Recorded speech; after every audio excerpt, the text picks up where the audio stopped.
மொட்டை மாடியில் கொக்கரக்கோன்னு பாடிட்டு இருப்பாங்க. எல்லாரும் அசிஸ்டன்ட்ஸ்லாம் கேட்கும், என்னங்க சாங்கும் இந்த இதுக்கும் சம்பந்தமே இல்லையான்னு. பின்ன என்ன சிவாஜி மாதிரி மெழுகு வெத்தி எரிகின்ற அந்த மாதிரியா போடணும்னு சொன்னேன். டெரஸ்ல இருப்பாரு, அந்த ரூஃபோட சிம்னி ஓப்பன் பண்ணி உள்ள ஜம்ப் பண்ணுவாருன்னு இருக்கும்.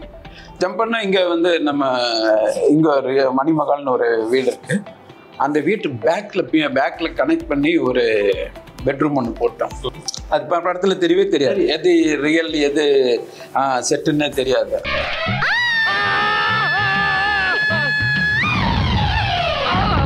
லைட் ஹவுஸ் வந்து ஆனா அவங்க நேர்ல பார்த்தா கேவலமா இருக்கும். என்னடா லைட் ஹவுஸ் இவ்வளவு தூரம் இருக்கு. ஒரு அபூர்வ சகல் எப்படி கமல் சார் வந்து சீட் பண்ணாங்க, அந்த மாதிரி இதுதான் இது.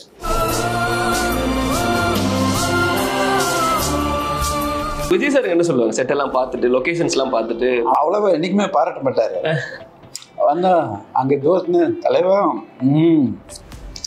அப்படிதான். அங்குள்ள மகேஷ் பாபுக்கே வந்து அவருக்கே வந்து இதுதான் பிடிச்சது, நம்ம பண்ண கில்லி தான் பிடிச்சது. இப்போ காதலா படத்துல பாத்தீங்கன்னா தெருவே வந்து பெயிண்டிங் மாதிரி தான் இருக்கும்.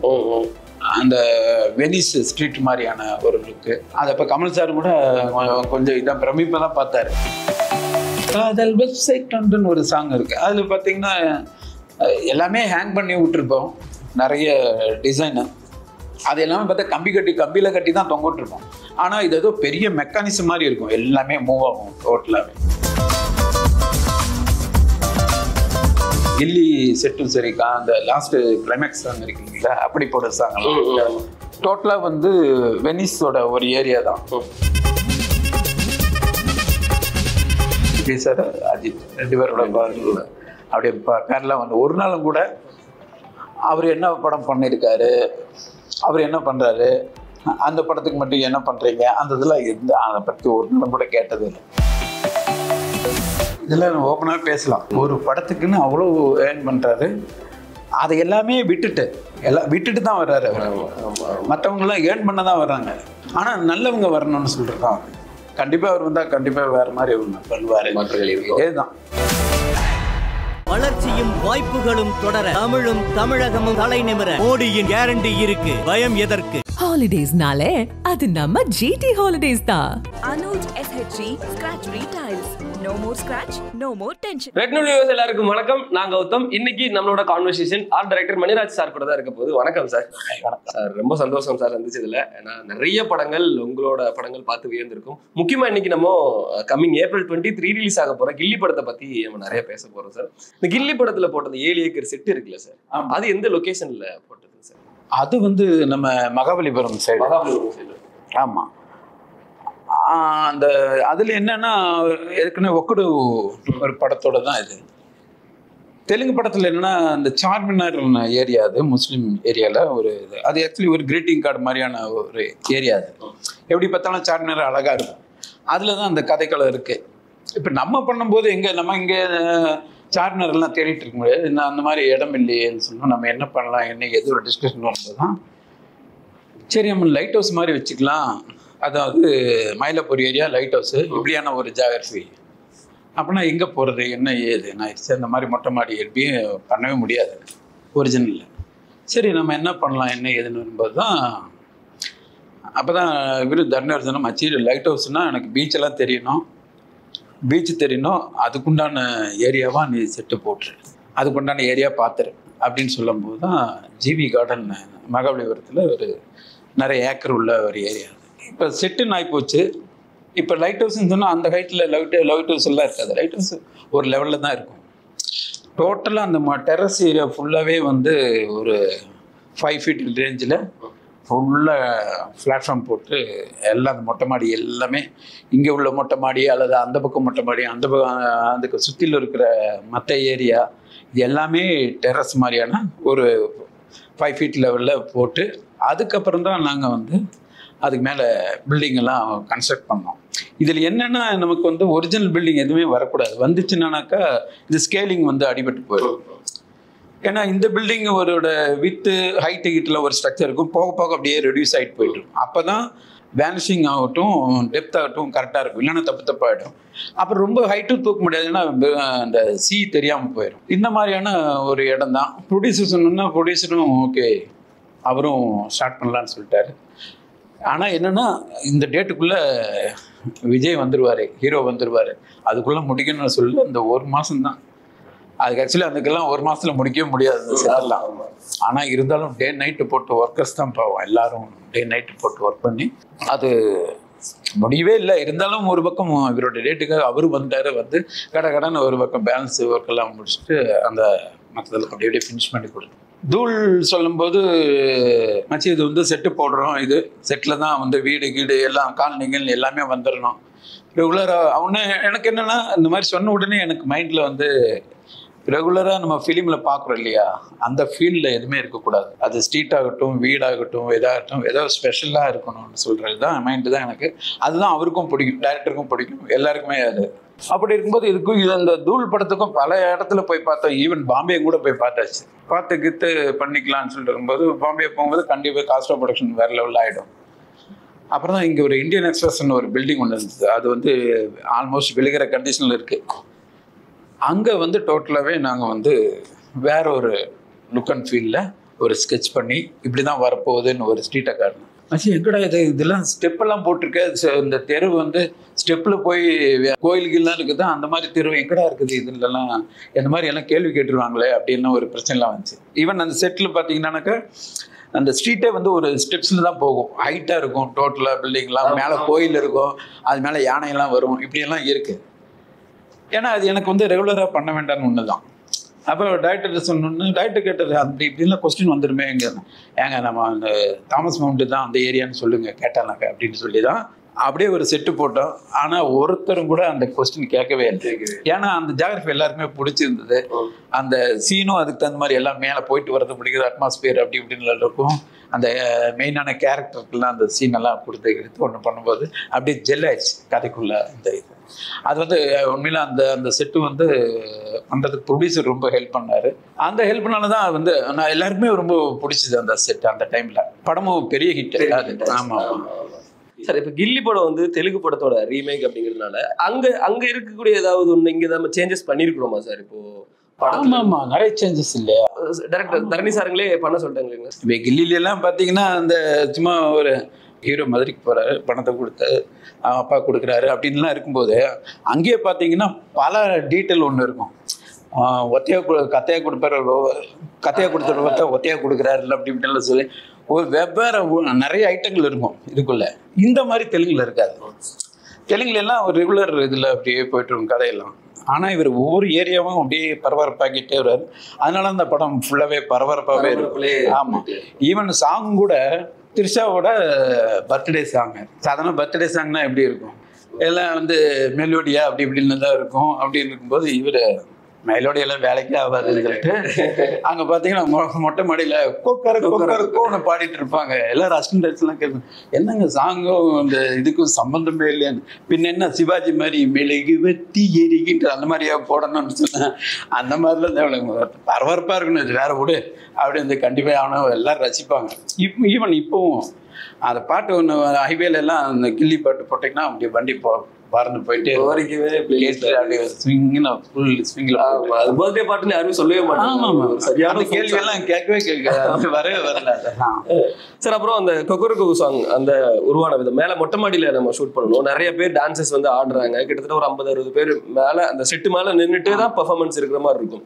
ஸோ இப்போ 50-60 பேர் இருக்கிறோம், கேமராமேன் இருக்கிறாங்க, டைரக்டர் இருக்கிறாங்க, அசிஸ்டன்ட் டைரக்டர்ஸ், லைட் இருக்கு. அப்படிங்கும்போது அது கிட்டத்தட்ட ரியலா போடுற மாதிரி தான் போடணும். ஒரு ரியல் வீட்டுக்கு மேல நடக்கிற மாதிரி தான் இருக்கும். கண்டிப்பா நம்ம நார்மல் சாதாரணமான செட்டா போட்டோம் அப்படின்னா அது ஏதாவது ப்ராப்ளம் வரதுக்கு வாய்ப்பு இருக்கு. ஸோ அப்போ அதுவா இருக்கட்டும், லைட் ஹவுஸா இருக்கட்டும், லைட் ஹவுஸ்லயுமே ஒரு சீன் இருக்கும், சேசிங் சீன் இருக்கும், மேலே ஏறி விழுகிற சீன் அதெல்லாம் இருக்கட்டும். ஸோ அதெல்லாமே ரொம்ப ஸ்ட்ராங்கா போட்டால் மட்டும் தான் எல்லாம் ஷூட் பண்ண முடியும். கண்டிப்பா, இல்லைன்னா நான் வந்து வேலைக்காக மாட்டேன். அது வந்து கண்டிப்பா வந்து அது வந்து டெம்பரரி செட்டு தான். டெம்பரரி செட்டாக இருந்தாலும் கூட நம்ம வந்து அந்த ஸ்ட்ரென்த்னிங் என்னமோ அது உண்டானது நம்ம பண்ணி ஆகணும். ஈவன் கீழேலாம் நம்ம பார்த்தீங்கன்னா அப்போ யாருமே யூஸ் பண்ணல அந்த ஃபிலிமில். இல்லை என்னென்னா இந்த பில்டிங் கட்டும்போது உள்ள ஸ்கஃப் ஹோல்டர் அந்த அயன் ராடை வச்சு தான் இப்பெல்லாம் பண்ணிட்டு இருக்காங்க இல்லையா. நான் அப்போவே என்ன சொல்லிட்டேன்னா இது வந்து சவுக்கில் எதுவும் பிளாட்ஃபார்ம் எதுவும் அந்த மாதிரிலாம் போட வேண்டாம், பேசாமல் அவங்கள ஹையர் பண்ண சொல்லி அந்த மெட்டீரியல் ஹையர் பண்ணி ஃபுல்லாக கீழே ஃபுல்லாக இரும்புலே அதை போட சொல்லி அந்த வெண்டர்கிட்ட கொடுத்து அந்த பிளாட்ஃபார்ம் எல்லாம் அவங்கள போட சொல்லிட்டு. ஏன்னா மாரல் ஸ்ட்ரென்த் அங்கே ஒரு பிளாட்ஃபார்ம் வந்து ஃபுல் நமக்கு வந்து ஒரு கான்ஃபிடென்ட்டை கொடுத்தது. இது நல்லா ஸ்ட்ராங்காக இருக்கும். ஏன்னா எப்போ மழை வரும் எப்போ வெயில் வரும்னு சொல்ல முடியாது. அந்த இதில் தான் அந்த செட்டெல்லாம் போட்டது. இன்னொன்று அந்த செட்டு போடும்போது வந்து ரியல் செட்டு நம்ம ஸ்ட்ரீட்டை பார்க்குறோம் பல கலரில் இருக்கும். அதில் அந்த மாதிரி பண்ணல, எல்லாமே பேஸ்டல் கலரில் தான். அதாவது எந்த சீன் வச்சாலும் ஆர்டிஸ்ட்டு அனௌன்ஸ் பண்ணணும். ஏன்னா அவங்க ஒரு கலர் காம்பினேஷன்னா அந்த அட்மாஸ்பியரில் இருக்கிறவங்கலாம் ஒவ்வொரு கலரில் இருப்பாங்க. அந்த கலர்ஸ் எதுவுமே அதில் இருக்க வேண்டாம். அதனால அது வந்து எல்லாமே பேஸ்டல் கலர் தான் அந்த ஸ்ட்ரீட்டுக்கு கொடுத்து ஒரு வாட்டர் கலர் மாதிரி இருக்கும் பார்க்குறதுக்கு. நீங்கள் அந்த இவங்க மட்டும் கலர்ஃபுல்லாக இருப்பாங்கன்னு சொல்கிறதுல பேக்ரவுண்ட் எல்லாமே மைல்டு கலர்ஸ் தான் கொடுத்து பண்ணணும் அதெல்லாமே. சார் அப்புறம் விஜய் சாரோட வீடு, அந்த வீடு வந்து அது ஒரு எமோஷனல் அப்படின்னே சொல்லலாம். அவ்வளோ அழகாக இருக்கும் அந்த வீடு, அவ்வளோ அழகாக காமிச்சிருப்பீங்க, நீங்கள் கொடுத்துருக்கீங்க செட் ஒர்க்கில். அந்த வீட்டை பற்றின ஒரு ஸ்வீட்டான மெமரிஸ் ஏதாவது ஷேர் பண்ண முடியுமா சார்? நான் மகாபலிபுரம் செட்டில் வந்து ஒரு டெரஸில் இருப்பார். அந்த ரூஃபோட சிமினி ஓப்பன் பண்ணி உள்ளே ஜம்ப் பண்ணுவாருன்னு இருக்கும். ஜம்ப் பண்ணால் இங்கே வந்து நம்ம இங்கே ஒரு மணிமகால்னு ஒரு வீடு இருக்குது. அந்த வீட்டு பேக்கில் கனெக்ட் பண்ணி ஒரு பெட்ரூம் ஒன்று போட்டோம். அங்கேருந்து பார்த்தா லோவில் பார்த்தா அவர் வர்றதுங்கிறதெல்லாம் இப்படி அந்த சீன் இருக்கும். இதெல்லாம் கனெக்ட் பண்ணி செட்டு. ஆனால் அவங்க இப்படி ஒரு கதை சொல்லும் போதே இப்படி ஒருத்தர் ஜம்ப் பண்ணாரு வீட்டில் அவங்க பெட்ரூம்குள்ளே இப்படி ஹீரோ வர்றாங்க இப்படின்னு சொல்லும்போது அது எந்த இடம் என்னது ஃபுல் அண்ட் ஃபுல் செட்டப்பும் சிலதெல்லாம் ரியல் லெவலாக மிக்ஸ் பண்ணி அந்த மிக்ஸ் பண்ணுறது எந்த விதத்துலையும் தெரியவே கூடாது. அது படத்தில் தெரியவே தெரியாது எது ரியல் எது செட்டுன்னே தெரியாது. அந்த மாதிரி தான் வந்து அதை பண்ணி மேலேருந்து குதிக்கிறது ஒரு இடம், உள்ள பெட்ரூம் காமிக்கிறது ஒரு இடம், கியூ ஒரு இடம் பார்த்தா குதிக்கிறது பார்த்தா எங்களோட இடத்துல பெட்ரூம் எல்லாம் கனெக்ட் பண்ணி வேற ஒரு சீனா பண்ணுறோம். கேட்கறதுக்கு செம்ம இன்ட்ரெஸ்டிங்காக இருக்கு சார். ஆனால் எதுவுமே மாறாமல் இருக்கணும் அப்படிங்கிறது கண்டிப்பாக. ஏன்னா அந்த கலர் ஸ்கீம் பார்த்தா இங்கேயும் கண்டினியூட்டி இருக்கணும் அப்படிங்கும்போது நிறைய ஒர்க் இருக்குல்ல. படத்தோட முக்கியமான ஒரு பில்டிங் சொல்லலாம். லைட் ஹவுஸ் பற்றி ஷேர் பண்ணலாம். ஆமாம், லைட் ஹவுஸ் வந்து ஆனால் அவங்க நேரில் பார்த்தா கேவலமாக இருக்கும். என்னடா லைட் ஹவுஸ் இவ்வளோ தூரம் இருக்கு. ஒரு அபூர்வ சகல் எப்படி கமல் சார் வந்து ஒரு சீட் பண்ணாங்க அந்த மாதிரி இதுதான் இது. ட்ரவல்னு பார்த்தா அது வேறு. பட் அதில் இல்லை அந்த அவங்க ஒரு கேமராமேனோட லைட் ஏற்றுறக்கே வந்து நாங்கள்லாம் பெரிய கோடாகடெல்லாம் கிரியேட் பண்ணி அது மூலமாக தான் ஏற்றி மேலே லைட் ஹவுஸ் பண்ணிட்டோம். ஆனால் அந்த லைட் ஒன்று ஐ திங்க் ஜனான்னு நினைக்கிறேன். அந்த லைட்டு அது பார்த்தா வருது பெரிய ஒரு சைஸ் அது. அப்புறம் அதை எப்படி ஏற்றுறது சொல்கிறது ஒரு இதில் அதுக்கு வேற ஒரு ஐடியா பண்ணி சாரமெல்லாம் போட்டு அதை ஏற்றுறதுக்கு பெரிய ப்ராசஸ் இருந்துச்சு. அப்புறம் தான் அதில் மேலே ஏற்றணும். அதெல்லாம் ஒரு சேலஞ்சு தான். ஆமாம் ஆமாம். ஒரு படத்தோட முக்கியமான இன்னொன்று சொல்லலாம், ஜிப்சி விஜய் சார் ஓட்டுற அந்த கார், அது டிசைன் பண்ணது அது எப்படி சார்? அது தரணி சாரே சொன்னாங்களா ஜிப்சி தான் வேணும் இந்த இடத்துல, இல்லை வேற ஏதாவது கார் போலாமாங்கிற மாதிரி? வேற என்ன கார் வேற என்ன வைப்பீங்க? ஜிப்சி தான் வந்து மேன்லினஸ் அப்படியே அந்த சாங்ல எல்லாம் அப்படி பறக்கணும்னா அந்த மாதிரி ஒரு வண்டி தான் வந்ததான் கரெக்டாக இருக்கும். அது வந்து வைசாக் கொண்டு போய் அங்கே வச்சு பண்ணணும் அதெல்லாம். அப்புறம் அதில் வந்து ஒரு ஃபைட் சீக்வன்ஸ் என்னன்னா எங்களுக்கு வந்து படத்தை வந்து விஜய் சாரோட டேட்ஸ் ஒன்று இவ்வளோ நாள் தான் இருக்குன்னா செட்டுக்கு அந்த நாள் பத்தாது ஆக்சுவலி. ஏன்னா அவர் அந்த சீன் முடிச்சு அந்த செட்டில் அங்கே மகாபலிபுரம் முடிச்ச உடனே இங்கே வீட்டுக்கு வந்துடுறது, இங்கே ரெடியாக இருக்கணும். இங்கே முடிஞ்சோன்னா அவரோட பிகினிங் ஒரு ஃபைட் சீக்வன்ஸ் இருக்குது ஒரு ஃபேக்ட்ரிக்குள்ளே. அந்த ஃபைட் சீக்வன்ஸ் அதுவும் அந்த இதுவும் செட்டு தான் ஃபுல்லாகவே. அதுக்குள்ளே அது ரெடி ஆகணும், அதுக்குள்ளே இந்த சாங் ரெடி ஆகணும். இப்படி எல்லாமே பேரலாம் அப்படியே ஒர்க் பண்ணிகிட்டே இருக்கணும். அப்போ தான் ஏன்னா அவருக்கும் அந்த இங்கேருந்து அங்கே வர்றதுக்குள்ளே அது கண்டிப்பாக ரெடி ஆகியே இருக்கணும். அதுக்கு நாங்கள் பிளான் பண்ணி ஒர்க் அவுட் பண்ணியே ஆகணும். அது இல்லைன்னா வேலைக்கு ஆகாது அந்த. ஆமாம் ஆமாம். ஈவன் அதில் அந்த படத்தில் பார்த்தீங்கன்னா கபடி சீக்வன்ஸ் இருக்கு இல்லையா பிகினிங் லாஸ்ட்டில். ஆமாம் ஆமாம். இல்லை பிகினிங் ஸ்டார்டிங் அது தெலுங்குல அந்த மாதிரி பண்ணியிருக்க மாட்டாங்க. எங்கே பண்ணலாம் என்ன ஏதுன்னா ஏதோ சாதாரணமாக ஒரு படம்னா கபடி மேட்ச் நடக்குது, சாதாரண ஏதோ ஒரு கிரவுண்டுக்குண்டோ ஸ்கூல் கிரவுண்டோ எங்கேயோ போய் வச்சு பண்ணிடுவோம். ஆனால் எங்களுக்கு அது தோணலை, எனக்கும் தோணலை அவருக்கும் தோணலை. என்ன இது வேற மேட்ச், இது வேற வேணுமே என்ன பண்ணலாம் என்ன ஏதுன்னு சொல்லும்போது தான் நம்ம பட்டுன்னு பார்க்க மாதிரியான ஒரு இடம், பழைய பில்டிங் ஃபுல்லாகவே அப்பார்ட்மெண்ட்டாக இருக்குது. அதை பெயிண்ட் அடிக்க பழசாக இருக்குது, எந்நேரம் விழுகுன்னு சொல்ல முடியாது அந்த கண்டிஷனில் இருக்குது. அந்த பில்டிங் பேக்ரவுண்டில் இந்த ஒரு கேலரி, ஒரு சவுக்கு இதுலேயே ஃபுல்லாக அந்த கேலரி அடிச்சு இதெல்லாம் செலவு தான். இது செலவு எல்லாமே பண்ணலாம், போயிட்டு எங்கேயோ ஒரு நாகேஸ்வர பார்க்கில் போய் எடுக்கலாம். ஆனால் அந்த ஃபீல் வராது. அந்த அப்பார்ட்மெண்ட்டு பழைய அப்பார்ட்மெண்ட்டு அங்கே ஃபுல்லாக ஒரு கேலரி எல்லாம் போட்டு அங்கே ஆடியன்ஸ் உட்கார வச்சு அதில் அங்கே மேட்ச் நடக்கும். அந்த லோக்கல் ஃப்ளட் லைட் இல்லை, அந்த ஃபீல் அதுதான் அவர்கிட்ட உள்ள ஸ்பெஷல் டைரக்டர் உள்ளது. அதை பக்காவாக ஒன்று ரெடி கொடுத்து அவர் அதெல்லாம் இப்போ இதெல்லாம் பண்ணும்போது என்னன்னா அந்த ப்ராஜெக்ட்ல ஒர்க் பண்றதுக்கும் ஒரு எனர்ஜி கிடைக்கும். ஈவன் இப்போ ஹீரோ வரும்போது கொஞ்சம் அப்படியே மிங்கிள் ஆயிடுவாரு, அப்படியே அடாப்டா இருக்கு. ஒரு களம் தான் என்ன சொல்லுவாங்க விஜய் சார்? என்ன சொல்லுவாங்க? செட் எல்லாம் பார்த்துட்டு லொகேஷன்ஸ் எல்லாம் பார்த்துட்டு அவ்வளவா என்னைக்குமே பாராட்ட மாட்டாரு. வந்தா அங்க தோஸ்னு தலைவா அப்படிதான் அப்படிதான் சொல்லுவாரு. சில சமயம் அப்படியே ஜாலியாக இருந்தானா தோல் மேலே கை போட்டு அப்படியே பேசிட்டு இருப்பாரு. அப்படியே முடிச்சுங்க அப்படின்னு அப்படியே உங்களுக்கு தான் பேசுவாரு. கொஞ்சம் கம்மியா, ரொம்ப சவுண்டு கம்மியா பேசுவாங்க இல்லையா? அஸ்தீட்டிங் தலைவா அப்படின்னு அப்படிதான் சொல்லுவாரு சார். ஜிப்சியை தூக்குறது, விஜய் சார் தூக்குறது வந்து நிறைய பேர் உண்மைன்னு சொல்றாங்க, நிறைய பேர் பொய்ன்னு சொல்றாங்க. நீங்க ஸ்பாட்ல இருந்திருப்பீங்க, உங்களுக்கு தெரியல சார்? இப்போ சொல்லுவேன் அபூர்வ சகோதரர் மாதிரி தான் அந்த குள்ளக்கமலை ரிலீவ் பண்ண முடியாத மாதிரி தான். இல்ல தூக்குவார், என்ன அது தூக்கலாம், தூக்கக்கூடிய வெயிட்ல தான். ஆமா ஆமா. அப்புறம் இந்த பிரகாஷ் ராஜ் சார அந்த கழுத்துல துண்டு போட்டு இழுத்துட்டே வர்ற அந்த சீன், ஜிப்சில இழுத்துட்டே வந்து ஜெகதிக்குள்ள தள்ளி விடுற அந்த சீன் இருக்கு. அதுல ஏதாவது ஒரு மெமரிஸ் ஏதாவது இருக்குங்களா சார்? அது அப்புறம் தண்ணிக்குள்ள விழுகுறது, கார்லயே வந்து கார்ல த்ரிஷா மேமும் விஜய் சாரும் கார்ல வந்து தண்ணிக்குள்ள விழுகிற சீன் இருக்கட்டும், அந்த ஆட்டு தொழுவுல ஒளிஞ்சிருக்கிற சீன், அதெல்லாம் ரொம்ப சகதி ஒரு மாதிரி ஏடியா தான். அது வைசாக்ல தான் பண்ணோம். அதெல்லாம் பாக்குறதுக்கு அந்த இடம் பாக்குறதுக்கே ஒரு டெரர் இருக்கு. ஆமா, அப்படியே ஏதோ ஒரு அமானுஷமா இருக்கும் அந்த லொகேஷனை. அங்கே ஒரு சாப்பிட்றதுக்கு நமக்கே மத்தியானம்லாம் லஞ்ச் டைமில் சாப்பிட்றதுக்கு ஒரு மாதிரி கொஞ்சம் பயம் இருக்கும், என்னன்னு தெரியல. அந்த மாதிரி அந்த ஒரு மட்டூஸ் மாதிரியான ஒரு காலனி தான் அது. அங்கே தான் அந்த சீக்வன்ஸ் எல்லாம் பண்ணுது. இதெல்லாம் இந்த படத்துக்கு வந்து இப்படியெல்லாம் இருந்தால் நல்லா இருக்கும் சொல்லின ஒரு ஃபீல் தான். அதனால அந்தந்த இது வந்து எங்கே வேணா போய் பொள்ளாச்சியில் போய் கூட இந்த தள்ளி விட்டு எடுத்துக்கலாம். இல்ல வேற எங்கேயும் கூட பிரகாஷ் சார் வந்து அப்படியே ரோட்ல இழுத்துட்டு போறாரு, மகாபலிபுரம் மற்ற ரோட் சைட்ல எடுத்துக்கலாம். ஆனா அது இல்லை, அந்த அந்த லொக்கேஷன் வந்து டிமாண்ட் பண்ணது இப்படிதான் எனக்கு வேணும்னு சொல்றது. எங்களுக்கு கதை கேட்கும் போதே உங்களுக்கு இந்த மாதிரி வேற கில்லிக்காக வேண்டி பாம்பேல எல்லாம் போய் பார்த்தோம்.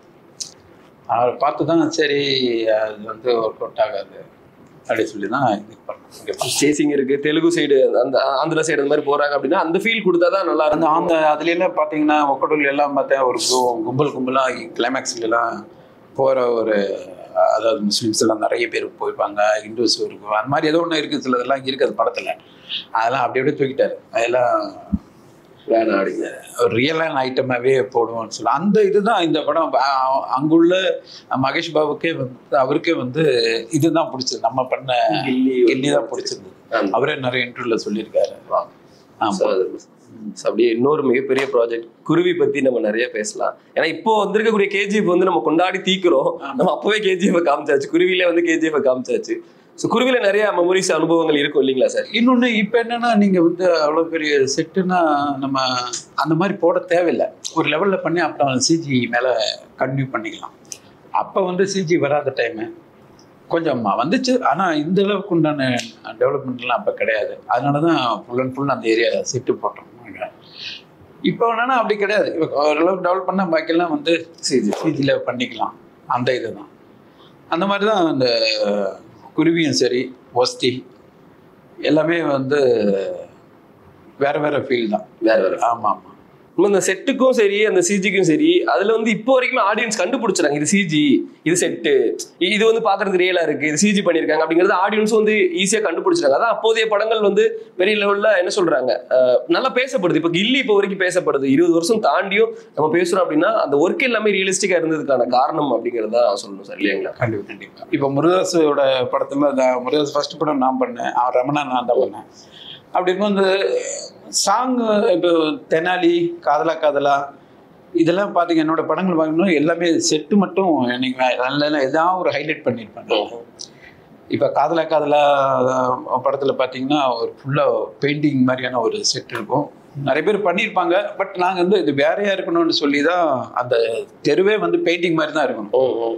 அந்த வெனிஸ் ஸ்ட்ரீட் மாதிரியான ஒரு லுக்கு. அதை இப்போ கமல் சார் கூட கொஞ்சம் இதான் பிரமிப்பை தான் பார்த்தாரு. என்னடா அது ஒரு, ஏன்னா அது ஒரு கமர்ஷியல் படம். அது வந்து பக்கம் நான் வந்து இன்டர்நேஷனல் இதுக்கு கொண்டு போகிற படம் கிடையாது அது. ஆனால் ஒரு கமர்ஷியல் படத்துக்கு அதுக்கு நான் என்னோட கான்ட்ரிபியூஷன், எனக்கு இந்த மாதிரி வேணும், இந்த மாதிரி பண்ணணும், ஏதாவது ஒரு ஹைலைட் பண்ணணும். அதுதான் அங்கே முருகதாஸ் படத்துலேயே தான் பார்த்த.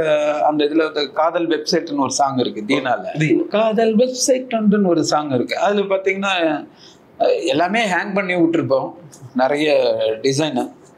அது எல்லாமே பார்த்தா கம்பியில் கட்டி தான் தொங்க விட்டுருப்போம். ஆனால் இது ஏதோ பெரிய மெக்கானிசம் மாதிரி இருக்கும், எல்லாமே மூவ் ஆகும் டோட்டலாகவே. அந்த டைம் அது அந்த செட்டில் யாரும் அந்த மாதிரிலாம் பண்ணலை அதுக்கு முன்னாடியெல்லாம். ஆனால் நான் ஏதாவது நான் புதுசாக பண்ணணுமேன்னு சொல்கிற இதுதான். அதே மாதிரி தான் இவரு இந்த கில்லி செட்டும் சரிக்கா, அந்த லாஸ்ட் கிளைமேக்ஸ் சாங் இருக்குங்களா, அப்படி போட சாங்கெல்லாம் டோட்டலாக வந்து வெனிஸோட ஒரு ஏரியா தான் அது. அந்த மாதிரி ஒரு ஒயிட்லேயே போயிடலாம், எதுக்கு கலர்ஸ்ன்னு சொல்லிட்டு ஒரு செட்டு. அப்புறம் வேற ஒரு மட் ஹவுஸ் மாதிரி இந்த மாதிரி எல்லாம் போட்டு, ஏன்னா அது வந்து நமக்கு வந்து இது ஒரு கமர்ஷியல் ஃபிலிமில் ஒரு அட்வர்டைஸ்மெண்ட் லுக்கு ஒன்று இருக்கணும், ஒரு குவாலிட்டி இருக்கணும், நல்ல குவாலிட்டி இருக்கணும். அந்த மாதிரி தான் அந்த செட்டெல்லாம் பண்ணியிருக்கோம். இது வந்து கில்லின்னு சொல்லும்போது என்ன, நிறைய பேருக்கும் நானும் சொல்லுவேன் அந்த செட்டு அப்படியேப்பா ரியல் கிடையாதா அப்படின்னு கேட்பாங்க. ஆனால் அந்த செட்டுன்னு தெரியும் போது சில பேருக்கு தெரிஞ்ச பிறகு தான் ஓஹோ அவ்வளோ ஏரியாவும் இவ்வளோ செலவு பண்ணியிருக்காங்களா அப்படின்னு ஒன்று வருது. நீங்களும் இப்போ கேட்குறீங்க.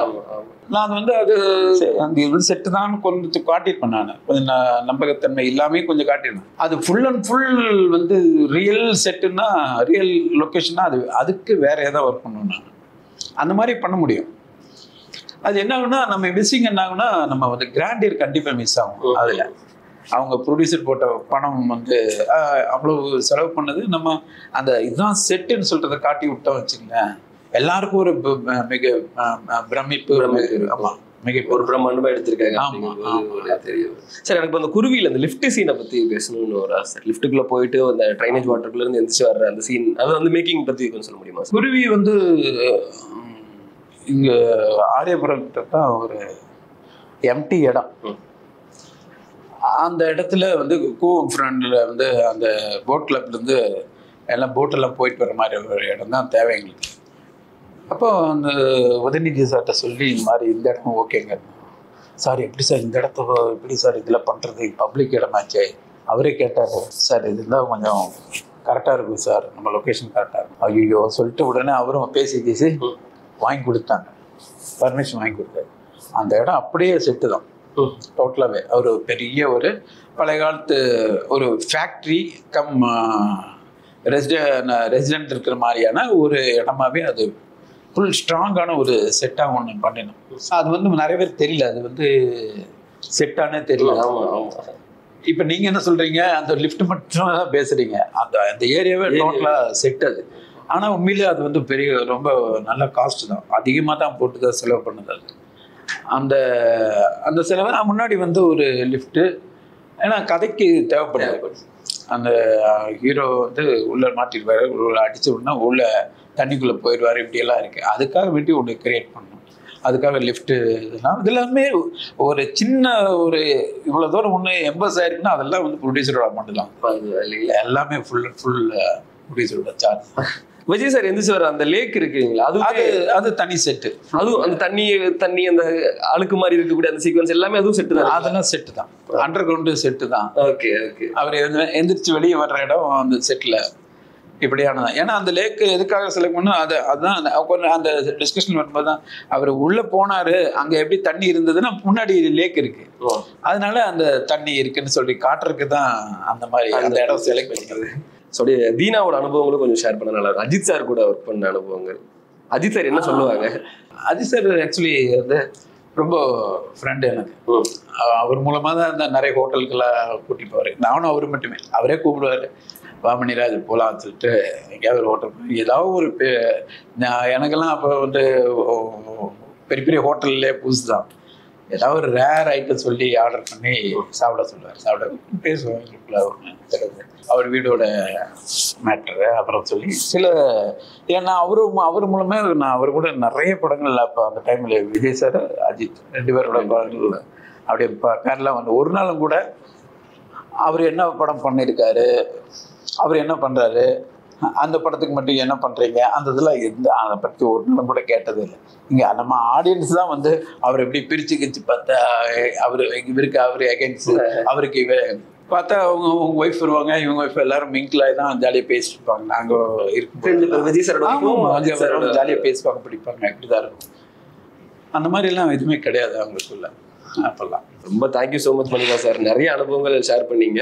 எப்படி இருக்கு சார் 20 வருஷத்துக்கு அப்புறம் நம்ம ஒர்க்கை வந்து பேசப்படுது அப்படின்னா நம்ம அப்போ வேலை பார்த்தது தான் இப்போ வரைக்கும் நம்ம பேசப்படுறாங்க அப்படிங்கிறது எப்படி இருக்கு சார்? 20 வருஷம் தாண்டியாச்சு கில்லி படம். கண்டிப்பாக அது வந்து முழுக்க டைரக்டரோட பங்கு தான். அது இல்லாமல்லாம் இவ்வளோ தூரம்லாம் பேசவே முடியாது. அவர் ஒருத்தர்னால தான், ஏன்னா அவர் தான் டிசைட் பண்ணுறாரு. பலரும் அப்படியே ஸ்கிரிப்டை இழுத்து கொண்டு போவாங்க. இவர் இல்லை பொறுக்கி இல்லை இப்படி போட்டு கண்ட்ரோல் பண்ணி இதுதான் இப்படி தான் அப்படின்னு சொல்லிட்டு ஒரு ஃபார்ம் பண்ணுறது இருக்கு இல்லையா, அது டைரக்டர் மட்டுமே, வேற யாருமே கிடையாது. இதுக்கு சப்போர்ட்டாக இருந்தாங்க ப்ரொடியூசர்ஸ், டெக்னீஷியன், அவ்வளோதான். விஜய் சாரோட வளர்ச்சியை இன்னைக்கு பார்க்கும்போது எப்படி சார்? அரசியல்லையும் ஒரு இதெல்லாம் ஓப்பனாக பேசலாம், ஒன்றும் இல்லை சார். இந்த ஒரு சாதாரண பொலிட்டிக்கல் வர்றாங்கன்னு வச்சுங்களேன், அதுக்கு சம்மந்தமே இல்லாத யாரெல்லாமோ வந்து அதில் வந்து நிற்கிறாங்க. ஒரு எல்லாருமே மணி மோட்டிவ்லாம் வர்றாங்க. இவர் வந்து ஒரு வருஷத்துக்கு அவ்வளோ க்ரோர்ஸ் ஏர்ன் பண்ணுறாரு. ஒரு படத்துக்குன்னு அவ்வளோ ஏர்ன் பண்ணுறாரு. அதை எல்லாமே விட்டுட்டு தான் வர்றாரு. மற்றவங்களாம் ஏர்ன் பண்ண தான் வர்றாங்க, இவர் வந்து விட்டுட்டு தான் வர்றாரு. அப்போவே அது தெரிஞ்சுக்கலாம் அவர் யாரை சூஸ் பண்ண. நிறைய பேர் சொல்லுவாங்க, ஆகுனா சினிமாக்காரங்க வந்துட்டாங்கப்பா பொலிட்டிக்கலில், இவங்களுக்கு மட்டும் என்ன, அவங்களுக்கு மட்டும்தான் வரணுமா அப்படின்லாம் நிறைய பேர் பேசுவாங்க. அப்படி இல்லை, அது யார் வேணால் வரலாம், ஆனால் நல்லவங்க வரணும்னு சொல்கிறதான். கண்டிப்பாக அவர் வந்தால் கண்டிப்பாக வேறு மாதிரி ஒன்று பண்ணுவார். இதே தான் கண்டிப்பாக வேறு நடக்கும் அவர் வந்துட்டாருன்னா. Okay, thank you so much Maniraj sir, நிறைய பேசணும். ரொம்ப நன்றி. Thank you very much. வளர்ச்சியும் வாய்ப்புகளும் தொடர தமிழும் தமிழகமும் தலை நிமிர மோடியின் கேரண்டி இருக்கு. பயம் எதற்கு? ஹாலிடேஸ்னாலே அது நம்ம GT Holidays தான். Anuj SHG Scratch Free Tiles. No more scratch, no more tension.